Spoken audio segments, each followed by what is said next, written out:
শান্তিকুঞ্জের সামনে থেকে সরল ব্যারিকেড, মুখ্যমন্ত্রীর বাড়ির সামনে সাধারণের অবাধ যাতায়াত, বাড়ির সামনের রাস্তায় নেই কোনো বাড়তি কড়াকড়ি। গতকাল গার্ডরেল দেয় পুলিশ, মুখ্যমন্ত্রীর পরিবারের আপত্তিতে যদিও তা পরবর্তীতে উঠিয়ে নেওয়া হয়।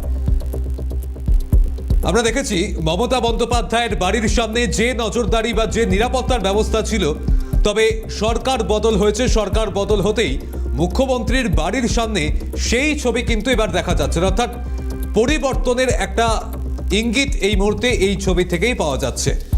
মুখ্যমন্ত্রী শুভেন্দু অধিকারীর বাড়ি নন্দীগ্রামের শান্তিকুঞ্জের বাড়ির সামনে কোনো বাড়তি নজরদারি নেই। পুলিশ সেন্ট্রাল ফোর্সের নজরদারি থাকলেও কোনো ব্যারিকেড দিয়ে যে ঘিরে রাখা সেটা কিন্তু নেই। অবাধে সাধারণ মানুষ তারা যাতায়াত করতে পারছেন।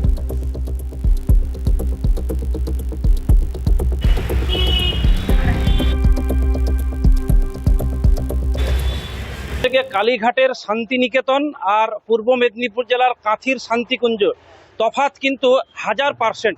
যেখানে শান্তিকুঞ্জ এবং অপরদিকে শান্তিনিকেতনের সামনে দিয়ে যাতায়াত তো দূরের কথা, এক প্রকার তাদের যে পুলিশি ছয়লাভ ছিল, বাঘে গরুতে জল খাওয়ার মতন পরিস্থিতি তৈরি করে দিয়েছিল। কিন্তু তার উল্টো ছবি দেখা গেল কিন্তু কাঁথির শান্তিকুঞ্জের সামনে। ইতিমধ্যে তুমি দেখতে পাচ্ছ বহু কর্মী সমর্থক, তারা অনুগামী ইতিমধ্যে এসছেন। রাস্তা দিয়ে অবাধ গাড়ি যাতায়াত করছেন, টোটো যাতায়াত করছেন, অটো যাতায়াত করছেন এবং প্রত্যেকে তারা তাদের যে প্রোটোকল রয়েছে সেই প্রোটোকল মেনেই কিন্তু প্রত্যেকে যাচ্ছেন। মুখ্যমন্ত্রী শুভেন্দু অধিকারীর সঙ্গে তারা দেখা করছেন। কিন্তু এই যে ব্যারিকেড বা গার্ডরেল যেগুলো ছিল সেগুলো সব কিন্তু সাইড করে কিন্তু রেখে দেওয়া হয়েছে। এখানে তুমি দেখতে পাচ্ছ এখনো এগুলো সব সাইড করে রেখে দেওয়া হয়েছে।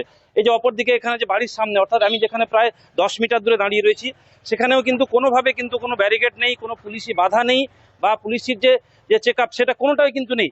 একদম স্বাচ্ছন্দ্যভাবে প্রত্যেক দিনকার মতন প্রত্যেকটা মানুষ আসছেন, যাতায়াত করছে। তুমি দেখতে পাচ্ছ গাড়ি, একটা টোটো আসছে। আমি নিশ্চয়ই টোটো যে নিয়ে আসছেন তার সঙ্গে একটু কথা বলার চেষ্টা করব।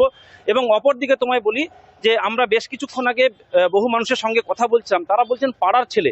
আর এখানে আপাতত যতদিন শুভেন্দু অধিকারী মুখ্যমন্ত্রী থাকবেন এখানে এই ধরনের কোনো প্রোটোকল থাকবে না বলে মনে করছেন। একদিন আছেন, আমি এর সঙ্গে কথা বলবো। বলছি এই যে টোটো নিয়ে তো আপনি আসছেন, বলছি কোনো বাধার সম্মুখীন হলেন? না না দাদা, কোনো বাধা নেই। কোনো বাধা পাচ্ছেন? না না, কোনো বাধা নেই। পুলিশ কোনো আটকাচ্ছে? না না। একেবারে। তুমি শুনলে যে একজন টোটো চালক তিনি একদম শুভেন্দু অধিকারী ঘরের সামনে দিয়ে এলেন, এখানে আমরা দাঁড় করালাম, তাকে সরাসরি লাইভে জিজ্ঞেস করলাম যে তিনি এই মুহূর্তে কোনো বাধার সম্মুখীন হয়েছেন কিনা। আরও একজন যাচ্ছেন, দেখুন প্রত্যেকে কিন্তু যাচ্ছে।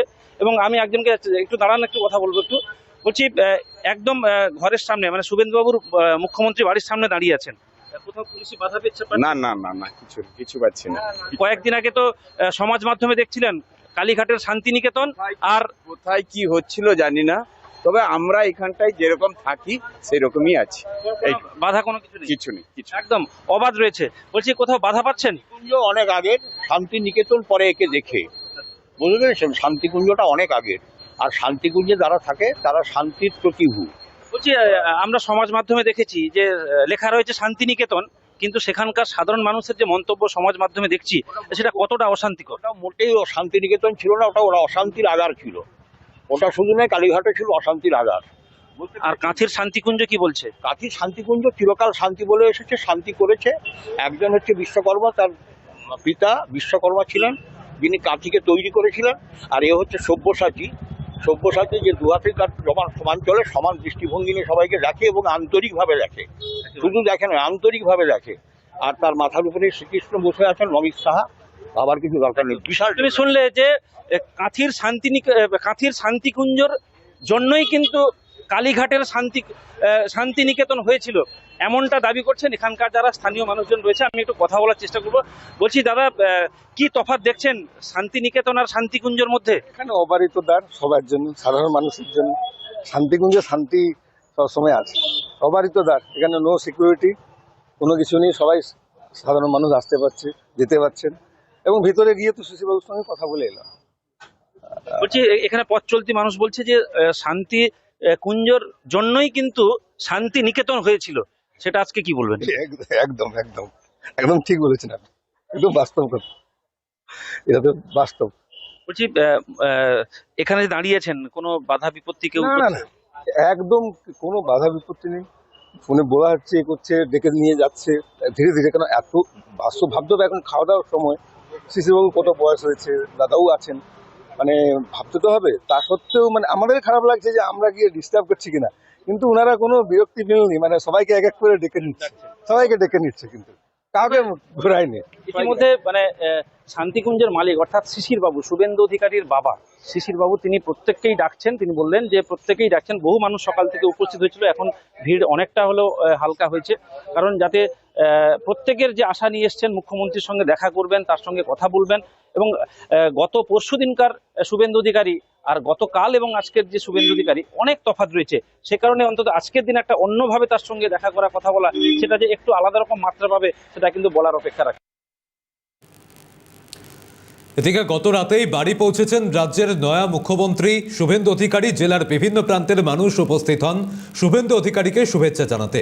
বাড়ির চারিদিকে রয়েছে কড়া নিরাপত্তা। সকাল থেকে শান্তিকুঞ্জের সামনে ভিড় জমিয়েছেন নেতা কর্মীরাও। কেউ পৌঁছেছেন গত রাতে, কেউ আবার আজ সকালে।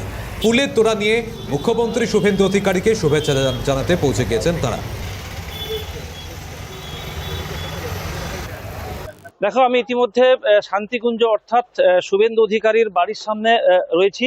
আর আমার ক্যামেরা পার্সনকে দেখাতে বলবো, ইতিমধ্যে গতকাল যেহেতু রাত্রে শুভেন্দু অধিকারী বাড়ি ফিরেছেন এবং আজকে সকাল থেকে জেলা এবং রাজ্যের বিভিন্ন প্রান্ত থেকে বহু মানুষ ইতিমধ্যে উপস্থিত হয়েছেন শুভেচ্ছা জানাতে। প্রত্যেকের হাতে ফুল রয়েছে, তারা কেউ কেউ এসছেন উপহার দেবেন, এবং যারা দূর দূরান্ত থেকে এসছে তাদের সঙ্গে একটু কথা বলার চেষ্টা করব। আপনি কোথা থেকে এসছেন? মুর্শিদাবাদ ডোমকল থেকে। মুর্শিদাবাদ থেকে এসছেন। যে টাইমে আমরা ওনাকে ধরতে পারিনি, আমরা এসেছি কালকে, কিন্তু যোগাযোগ করতে পারিনি, দেখাও হয়নি, আজকে ওয়েট করছি দেখা করার জন্য। বলছি, কি দেখা হলে কি বলবেন, কি শুভেন্দুবাবুকে কি রয়েছে? শুভেচ্ছা বার্তা। আমাদের বরিশাল লিডার, আমাদের খুব কাছের মানুষ। কতদিন ধরে শুভেন্দুবাবুর সঙ্গে আপনাদের আলাপ রয়েছে? 16 সাল, 2016 সাল থেকে। আপনি কোথা থেকে এসেছেন? ডোমকল, মুর্শিদাবাদ ডোমকল থেকে। ডোমকল থেকে এসেছেন। বলছি, হাতে একদম ফুল হাতে নিয়ে, গোলাপ রয়েছে হাতে, শুভেচ্ছা জানাবেন আপনারা, কিন্তু সেক্ষেত্রে শুভেন্দুবাবুকে কি বক্তব্য রয়েছে, কি বলবেন আজকের দিনে? আজকের দিনে আমাদের খুব আনন্দের দিন। আমাদের মানে একটাই কথা বলবো, দাদা কি মানে বক্তব্য দিচ্ছে সেটাই শুনবো, দাদার আশীর্বাদ নিবো, তার জন্য আসা। এখন আরো বহু মানুষ আসছেন, একের পর এক মানুষ আসছেন, একটু কথা বলার চেষ্টা করবো। হাতে একদম রজনীগন্ধার মালা, শুভেন্দুবাবুর সঙ্গে দেখা করবেন এসছেন, কি বলবেন? মুখ্যমন্ত্রীকে আজকে রোববারে, আজকে তো রোববার, প্রথম সপ্তাহের প্রথমবার, তো শুরুটা তো ফুল দিয়েই হওয়া উচিত, তাই না? এতদিন তো কাটার মধ্যে চলেছে রাজ্য, ফুলটা তো সূচনা হলো আজকের থেকে আসল, তো ফুলটা দিয়ে সূচনা হোক। দাদা আমাদের মুখ্যমন্ত্রী হয়েছেন, আমরা আশা রাখবো উত্তরবঙ্গের জন্য আলাদা কিছু ভাবনা চিন্তা, যাতে উত্তরবঙ্গের মানুষ সব সুযোগ সুবিধা পায়, এটাই আমরা আশা রাখি। বলছি, আমি একটু অন্য প্রসঙ্গে যদি যাই, 2021 সালের 2 মে নির্বাচনের ফলাফল ঘোষণা হয়েছিল। তারপর থেকে রাজ্য একেবারে উত্তাল হয়ে গেছিল, যেখানে শয়ে শয়ে মানুষ, হাজারে হাজারে মানুষ, তারা কিন্তু ঘর ছাড়া অবস্থায় ছিল। কিন্তু সেই দিন আবার আজকে উল্টো, অর্থাৎ 2021 এবং 2026, কি ফারাক দেখছেন? ফারাক বলতে এই যে জনবিস্ফোরণে ভোটটা হয়েছে এই বছর, এটা তো অতুলনীয়। এটা মানে বাম আমল যখন পরিবর্তন হলো তখন এটা দেখা যায়নি। মানুষের মধ্যে একটা স্বতঃস্ফূর্ত ছিল, পদ্মচাপ। অনেক ক্ষেত্রে অনেক মানে ভোটারকে দেখা গেছে ক্যান্ডিডেটকেও চেনে না। সে প্রথমে একটা জিজ্ঞেস যে বিজেপির সিম্বলটা কোথায় আছে, ব্যাপারটা বুঝতে, তো যার জন্য কি হচ্ছে জনবিস্ফোরণের এই প্রতিফলন।